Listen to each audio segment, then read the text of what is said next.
ये जिन्होंने लिखा है वो अपना नाम नहीं लिखा है, उन्होंने किसी कारण से नहीं लिखना चाहती होंगी। उन्होंने लिखा है कि भैया एक सवाल है, क्या स्त्रियों को हनुमान जी का स्पर्श नहीं करना चाहिए? मैंने ये कई लोगों से सुना था, पर मुझे तो ये लॉजिकल नहीं लगा। प्रतिमाओं में पूजा उलझी, विधियों में उलझा भक्ति योग। मैंने कविता लिखी थी कभी। प्रतिमाओं में पूजा उलझी, विधियों में उलझा भक्ति योग। सच्चे मन से षड्यंत्र किए, झूठे मन से सच के प्रयोग। अंग्रेजी का एक कवि है मिल्टन, उसने कविता लिखी ऑन हिज ब्लाइंडनेस। वो अंधा था। उसने लिखा है कि हे ईश्वर, तुम्हारे आदेश पर लाखों लोग इस समुद्र के सीने पर महीनों महीनों चलते हैं। हे ईश्वर, तुम्हारे आदेश पर लोग बाग रेगिस्तान पैदल पार करते हैं। वे सब तुम्हारे आदेश पर काम कर रहे हैं। मिल्टन ने लिखा है, they also serve who only stand and wait. जो खड़े होकर केवल प्रतीक्षा कर रहे हैं कि भगवान आदेश देना, मैं तैयार हूं, वो भी भगवान का काम कर रहे हैं। अगर स्त्री भगवान को नहीं छू सकती तो फिर तो भगवान को कोई नहीं छू सकता। अंजनी के पुत्र से अंजनी नहीं मिल सकती, सीता के पुत्र से सीता नहीं मिल सकती, उर्मिला के प्रिय से उर्मिला नहीं मिल सकती। ये कैसे संभव है? हनुमान से, क्योंकि इस बच्ची ने अपनी आयु भी लिखी है, छोटी सी बच्ची है, 19 वर्ष की बच्ची के मन में यह प्रश्न आपने भर दिया। मैं धर्माचार्यों से अनुरोध करूंगा, कृपा पूर्वक आप सब इस उद्घोषणा में साथ आए, आप अपना मत दें, आधिकारिकता दें। हम तो सनातन धर्म के लोग हैं, हम निरंतर परिष्कार के लिए ही जाने जाते हैं। हमने अपनी धर्म की समकालीन व्याख्याओं के कारण ही धर्म को मजबूत किया है। हमने अपनी नई व्याख्याएं गढ़ी हैं, और ये जो हमारा नवोन्मेष है, यह जो हमारी अपनी स्थापनाओं की पुनर्प्रतिष्ठा है, यही हमारा चिरंजीवी और संजीवनी सत्व है, जिसके कारण हम विश्व में आज तक जीवित हैं। हम किसी पोखर में सड़ने वाला वो जल नहीं है जिसमें नए ताजा कमल गंदगी के कारण कुम्हला जाएं। हम गंगोत्री से निकलने वाला वो पवित्र जल है जिसकी धारा में चिंतना लगातार बहती है, हजारों वर्षों से बहती आ रही है। हनुमान जी को देवता समझकर, भगवान समझकर संकोच में मत आओ बेटा। हनुमान तो प्रतीक है दिव्यता के, हनुमान तो प्रतीक है भगवत्ता के। जब पहली बार भगवान ने हनुमान जी को देखा है, जब वो सुग्रीव के मंत्री के रूप में ब्राह्मण वेश में थे, तो उनकी भाषा देखकर भगवान ने लक्ष्मण से कहा, वाक्यज्ञम मधुरम इयम सुग्रीवम सचिवः कपि। यह सुग्रीव का सचिव मधुर है लेकिन वाक्यज्ञ है, यह व्याकरण जानता है, इसने वेदों का निश्चित रूप से अध्ययन किया है। हे सौमित्र, इसकी भाषा इतनी अच्छी है। इसलिए हनुमान इस देश में नवजागरण की और भगवत्ता के संकल्पों को पूर्ण करने की परिभाषा का नाम है। हनुमान जी को तो मेरे भगवान की तरह किसी बड़े मंदिर वितान या विधि पूजन की आवश्यकता नहीं। गांव के किसी भी पीपल के नीचे सिंदूर लपेटकर एक अवघड़ प्रतिमा को रख दिया जाए तो पूरा गांव उसी के किनारे मंगल मना लेता है कि यहाँ हनुमान जी बैठे हैं। शमशान के पास से लौटते समय ध्वनियां आने लगे और आपके मन में थोड़ी सी भी चिंता जागे तो 1 सेकंड के 100वें हिस्से में आप चालीसा प्रारंभ करते हैं, एकदम निर्विघ्न हो जाते हैं। जिस बच्ची ने पूछा, इसकी 19 वर्ष की आयु है। मैं अपनी बेटी से भी, इस बेटी से भी कहता हूं, निर्विघ्न होकर भगवान की पूजा करो, निर्विघ्न होकर भगवान का स्पर्श करो, निर्विघ्न होकर उनको पूजन अर्पित करो। हो सकता है कुछ परंपराएं आपसे मना करें, लेकिन मैं तो इस धर्म में हूं जहां प्रत्येक प्रकार की परंपरा को जीवित रहने का स्थान मिला है। हमारी सारी मनीषा त्याग पर निर्भर है, लेकिन मेरे यहाँ एक ऐसा ऋषि हुआ जिसने कहा त्याग करना ही नहीं चाहिए। उस ऋषि के वंशज आज भी भारत में है। ये जो पैसे लेके लंदन भागे, ये उसी ऋषि के वंशज है। उसका नाम था चारवाक, उसे भी ब्रह्म ऋषि का, महर्षि चारवाक। उसने कहा जब तक जियो मौज से जियो, उधार लो और घी पियो, और अगर उधार का घी तुमने पचा लिया तो फिर किसकी माँ ने दूध पिलाया जो तुमसे वापस ले ले। यावत जीवे सुखम जीवे ऋणम कृत्वा घृतम पीवे। इसको भी महर्षि का, लोगों ने कहा तू ये नहीं कहा कि अरे तो नालायक है, इसको बाहर निकाल दो, नहीं, उनकी अवधारणा, उनका दर्शन है। आप मानो मत मानो, मैं अपनी व्याख्या कह रहा हूं, हो सकता है आप ना मानो, किसी और की मानो, मैं भी उनकी मानने लगूंगा अगर होगा। यही तो भारत है। इसलिए हनुमान जी को जगाने के लिए जामवंतों की आवश्यकता है। हे पवन तने अंजनी लाल अपनी तंद्रा को त्यागो तुम।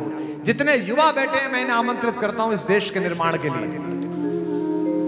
जब 100 वर्ष भारत के स्वाधीनता के हों, तब आज जो भी काम कर रहे हो, व्यापार कर रहे हो, इंजीनियरिंग कर रहे हो, डॉक्टरी कर रहे हो, घर में काम कर रहे हो, घर को संभालने वाली महिलाएं हैं, होम मेकर्स हैं, ये संकल्प लें कि 100 वर्ष जब भारत पूर्व हो तो जो भारत 1000 वर्ष पहले अपने स्वर्ण सिंहासन से च्युत हुआ था षड्यंत्रों की वजह से, वो आध्यात्म से लेकर व्यापार तक और शक्ति से लेकर प्यार तक विश्व गुरु बन सके। ये हनुमान की चेतना आप अपने अंदर जागृत। हे पवन तने अंजनी लाल अपनी तंद्रा को त्यागो तुम, संपूर्ण शक्ति के साथ साथ हे राम दुलारे जागो तुम। हे कामरूप शंकर स्वरूप बजरंगी नाम तुम्हारा है, अपने जीवन को याद करो यह जंगी काम तुम्हारा है। शैलों को तुमने तोड़ा है, सूरज को तुमने ग्रास किया, शैलों को तुमने तोड़ा है। जिस बल से ऐसे काम किए वह बल कब रख कर छोड़ा है। रणधीर उठो बलबीर उठो, अब लाज तुम्हारे हाथों में। एक कृपा धाम के कृपा पात्र यह काज तुम्हारे हाथ में, आपके हाथ में।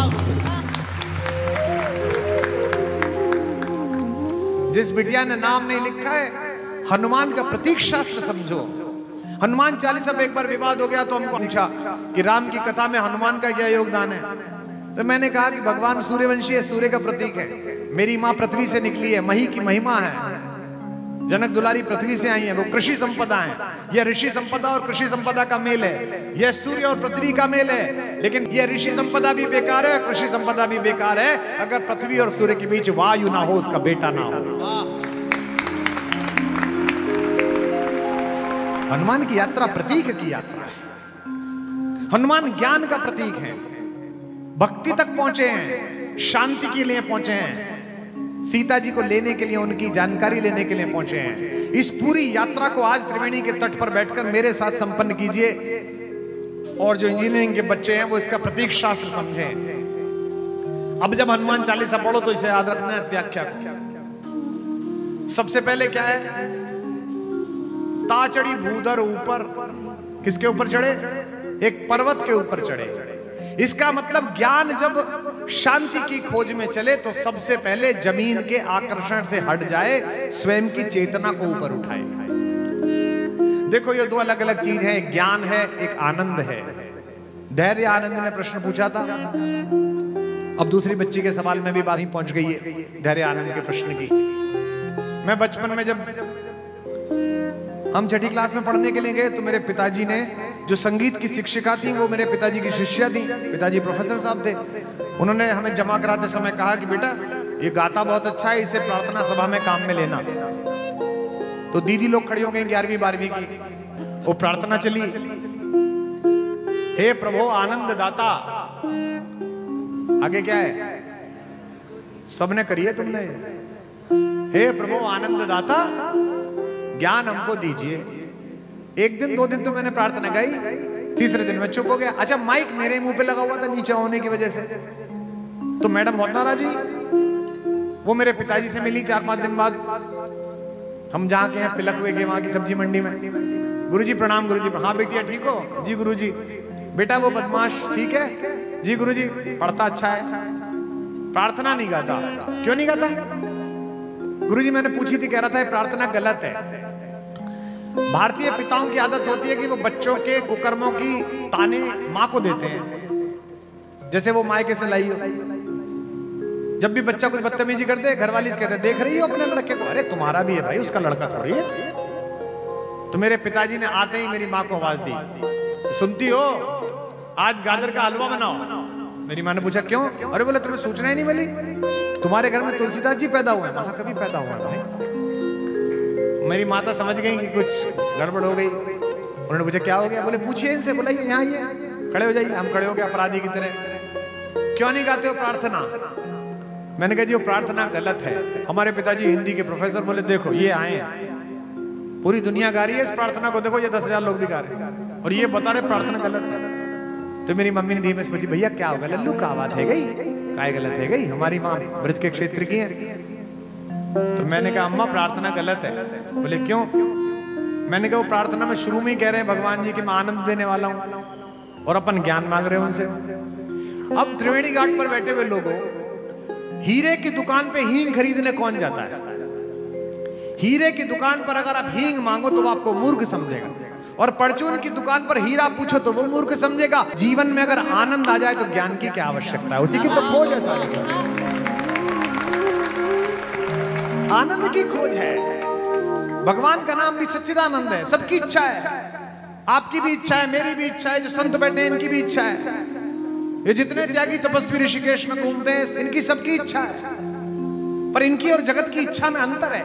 जगत अपने कल्याण की इच्छा करता है, ये जगत के कल्याण की इच्छा करते हैं, ये मोक्ष की इच्छा करते हैं। सांसों की सीमा निश्चित है, इच्छाओं का अंत नहीं है। जिसकी कोई इच्छा ना हो ऐसा कोई संत नहीं, सब संतों की इच्छा है। हनुमान चले शांति की खोज में, ज्ञान चला है शांति की खोज में, तो पृथ्वी के आकर्षण से ऊपर उठकर अज्ञात में छलांग लगा रहा है। अब यात्रा आगे बढ़ाइए धीमे धीमे मेरे साथ। आगे क्या आया? मैनाक पर्वत। मैनाक पे क्या है? सोना है, चांदी है, संसाधन है। जितने बच्चे यहां बैठे हो, युवा बैठे हो, ध्यान रखना, संसाधन जब रास्ते में मिले ना तो उन्हें प्रणाम करके आगे निकल जाना, तभी शांति तक पहुंच पाओगे, तभी सीता तक पहुंच पाओगे। इसलिए मैनाक को प्रणाम किया और आगे निकल गए। संसाधन कोई बुरी चीज नहीं है। ये महंगी घड़ी पहनना बुरी चीज नहीं है, गाड़ी में चलना बुरी चीज नहीं है, पर साधन तुम्हारा उपयोग कर रहा है, तुम साधन का उपयोग कर रहे हो, यह महत्वपूर्ण है। इसलिए अगली चीज मिली सुरसा। सुरसा क्या है? सुरसा है यश की सुरसा। सुरसा की क्वालिटी क्या है? जितना आप बढ़ो उतनी ज्यादा बढ़ जाती है। यश की सुरसा बड़ी खराब है। मंत्री जी चले गए, मैं कहता ये बाकी विधायक लोग बैठे, बड़े बड़े विद्वानों को, बड़े बड़े साहित्यकारों को, बड़े बड़े ज्ञानियों को मैंने जेब में अपना बायोडाटा लेके इनके दरवाजे पर चक्कर लगाते हुए देखा है। इतने बड़े ज्ञानी हैं, पद्मश्री दिला दो, पद्म भूषण दिला दो, वाइस चांसलर बनवा दो। अरे हद होगी भाई। यश की सुरसा, जितना आप अपना लोभ बढ़ाओगे उतना लोभ बढ़ता चला जाएगा। अच्छा क्या कर लेगा पद्मश्री का? एक दिन की खबर है, पद्मश्री मिली, इसके बाद क्या करेगा? रोज त्रिफला रख के, शहद रख के चाटेगा, इस पे क्या करेगा? इतनों को नहीं मिली, उसके बाद भी वो बड़ा काम कर गए। साधु संतों को नहीं मिली, इससे क्या फर्क पड़ गया? मैं अक्सर देखता हूं संतत्व में जुड़े हुए लोगों की कामना। दुष्यंत ने प्रवेश किया महर्षि कर्ण के आश्रम में, कोट द्वार में, तो सबसे पहले अपना मुकुट उतार दिया, अपना धनुष रख दिया, अपना रथ रख दिया, चप्पल उतारी, फिर चढ़ा। उसके दोस्त मांडव्य शर्मा ने पूछा कि राजन ये क्या कर रहे हो? तो दुष्यंत ने कहा ऋषि आश्रम हो, यह ऋषि का आश्रम है, विनीत वेश प्रवेष्टव्य, इसमें विनीत वेश के साथ प्रवेश करो।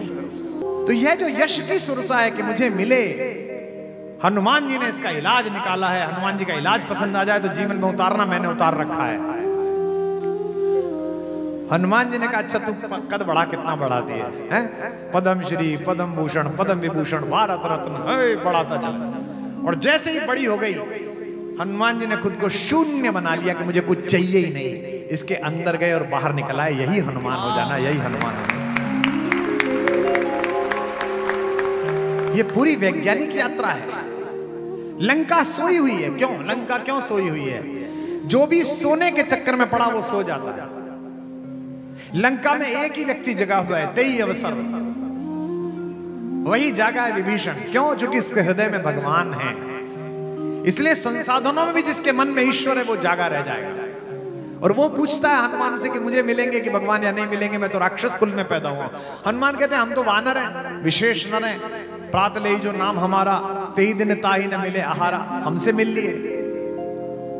इसलिए जीवन में बनना है तो हनुमान बनो। जिस बच्ची ने पूछा है, हनुमान बड़ा प्रतीक है। राज्याभिषेक हो गया, सब मेहमान चले गए, सब चले गए, सुग्रीव चले गए, अंगद चले गए, जामवंत चले गए, विभीषण चले गए, निषाद राज चले गए।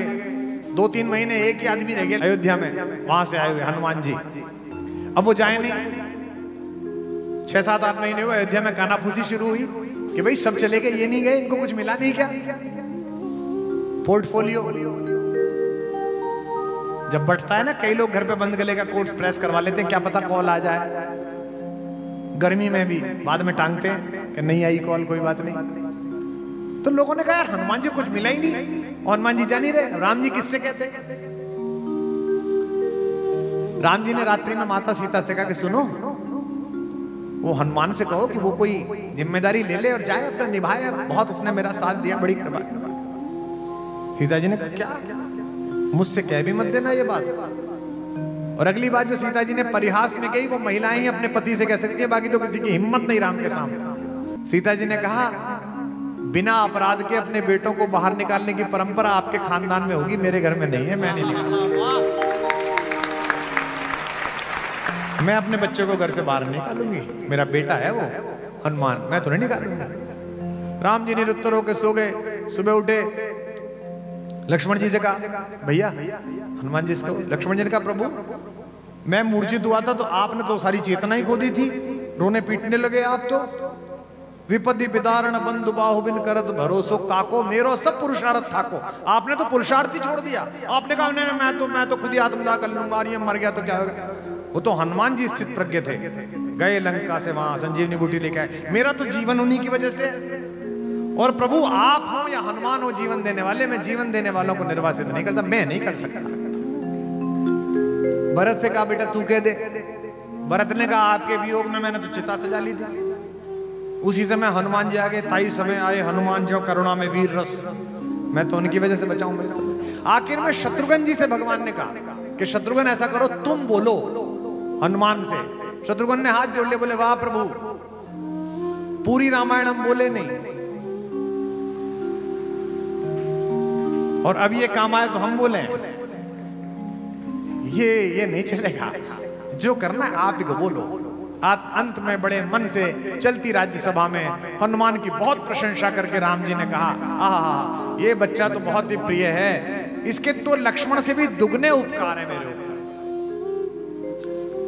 और मैं तुझसे कहता हूं तू कुछ मांग, कोई पद ले और आनंद पूर्वक उस पद का उपयोग करता हुआ अपना राज्य चला बेटा। हनुमान जी हाथ जोड़ के खड़े हो गए, बोले कि आपको तो मैं न्याय का देवता समझता था, आप तो अन्याय कर रहे हो। अभी तो आपने कहा कि दुगने उपकार हैं और पद एक दे रहे हो। अगर मेरे उपकार दुगने हैं तो पद भी दो चाहिए। भगवान ने कहा अच्छा कोई बात नहीं, लालच आ गया होगा, बोले चल मांग ले 2 पद। हनुमान जी चरणों में बैठे और दोनों पद पकड़ लिए, बोले पकड़ लिए यही पद, बस यही 2 बच्चे हैं, यही रहे। सेवक वही जो करे सेवकाई। हवाई जहाज में मिलिए लोगों से, भारत सरकार में काम करते हैं, पूछिए कि क्या काम करते हो, भारत सरकार सबसे अंत में बताते हैं। I did graduation from JNU, then I visited to Oxford, then I did research in WHO. Nowadays I am in Government of India. ये जो तूने सबसे आगे पहले लगाए थे ना, सब बेकार है अगर ये अशोक चक्र नहीं है तो। ये सब मनोजवम मारुतुल्य वेगम वातात्मजम वानर यूथ मुख्यम जितेंद्रियम बुद्धिमताम वरिष्ठम, खत्म। एक ही पंक्ति है, श्री राम दूतम शरणम प्रपद्ये। वाह, ये है हनुमान। शक्ति के बाद भी, प्रतिभा के बाद भी, योग्यता के बाद भी, स्वयं की इयत्ता को एक तरफ रखकर केवल परमात्मा के सेवक होने का स्वाभिमान जिसके मन में है वो हनुमान जी। इस देश में सर्वोच्च शिखर पर बैठी हुई माता शबरी की वंशजा राष्ट्रपति जी से लेकर सामान्य स्तर में बैठी हुई हमारी माएं, ये विधायक जी, ये सब लोग, महापौर जी, जितनी महिलाएं पुरुष हैं, ये एक ही वोट का अधिकार रखते हैं। भारत के निर्माण में इनका एक ही मत है, इसलिए 140 करोड़ में इनकी महत्ता उतनी है जितनी किसी शीर्ष स्थान पर बैठे हुए व्यक्ति की है। हनुमान उस पूरी शक्ति संपदा के केंद्र होने के बाद भी कहते हैं, माता पूछती है कि तुम कौन हो।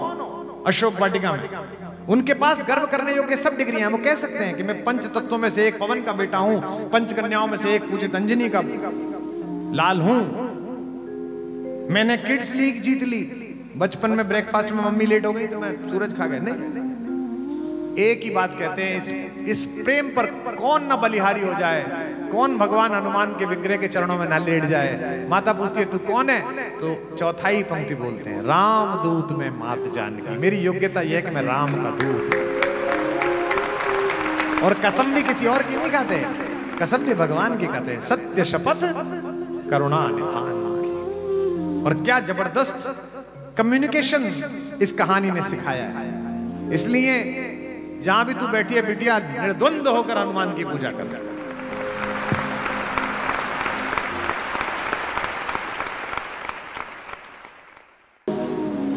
मनुष्य की आदत है कि मेरे पास जो है वो जिसकी कृपा से मिला है मैं उसे भूल जाता हूं, और जो मुझे अपेक्षित है, जो वांछित है, उसके लिए मैं प्रतिपल परेशान रहता हूं।